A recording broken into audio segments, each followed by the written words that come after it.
Hey, this is Pastor Jay Lee, and you're listening to the Daily Sabbath Podcast.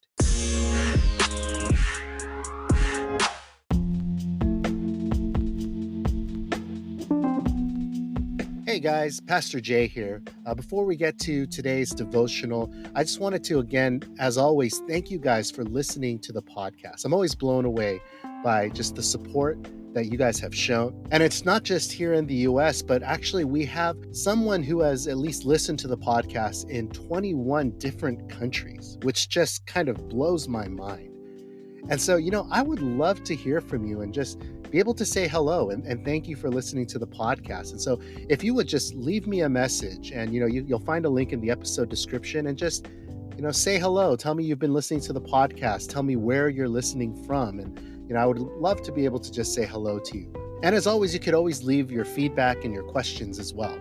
But also, I wanted to mention that, for some of you guys, maybe you would like to connect, but not necessarily in, a public way like the pod inbox. And so you can feel free to email me. The email address is dailysabbath@gmail.com. I'm just hoping that this could be more than a podcast, but, I'm looking for ways that we can, grow this into some sort of a community. And so please let me know if there's any way that this Daily Sabbath community can serve you, or if you have any suggestions of how it can grow into something more.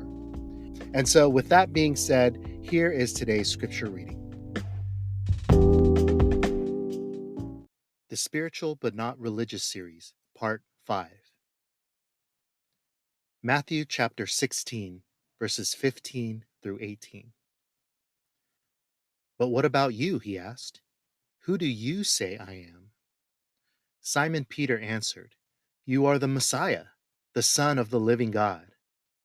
Jesus replied, Blessed are you, Simon, son of Jonah, for this was not revealed to you by flesh and blood, but by my Father in heaven.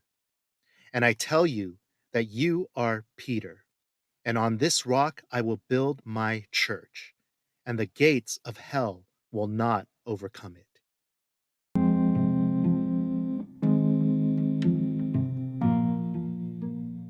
For many, they have abandoned organized religion because they have been hurt by the church. The church used me.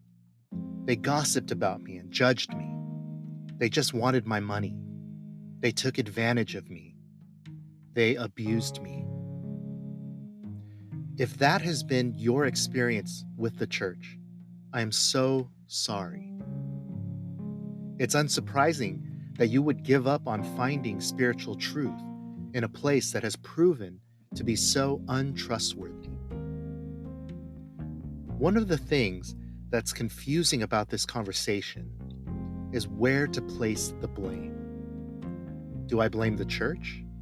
Do I blame the leaders? Is it my fault? Is it everyone's fault? Or maybe I blame God.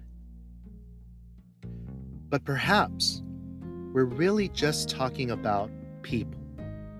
People hurting other people. See, there are those who blame all of the ills of society on religion. And I can see where that sentiment comes from. The Crusades, health and wealth prosperity preachers, the Catholic abuse scandal, radical extremism. But stop to consider this. If there was no such thing as religion in the world, do you really believe that there would not be violence or war or corruption or abuse anymore?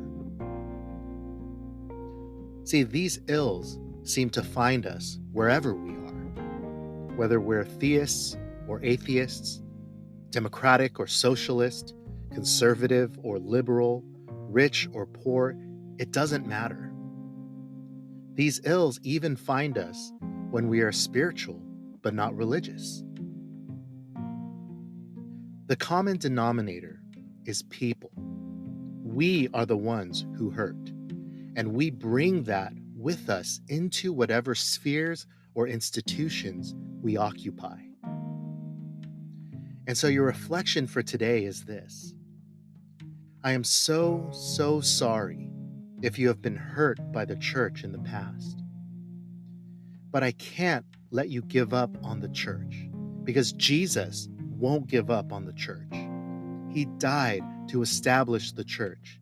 He calls it his body, his family, the temple of God. He calls the church his bride. Jesus says, "On this rock I will build my church, and the gates of hell will not overcome it."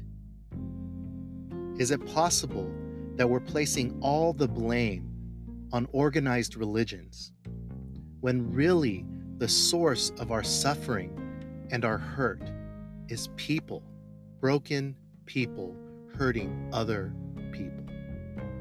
Even Jesus warned that there would be wolves who come in sheep's clothing, and yet he tells us the church is the hope of the world, which has the keys to the kingdom and beats back the gates of hell.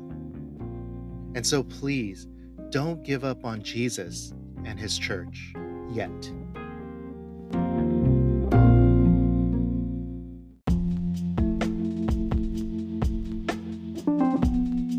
For more Daily Sabbath content, please be sure to follow us on Spotify or wherever you get your podcasts. And you can also follow us on our Instagram account, Daily Sabbath.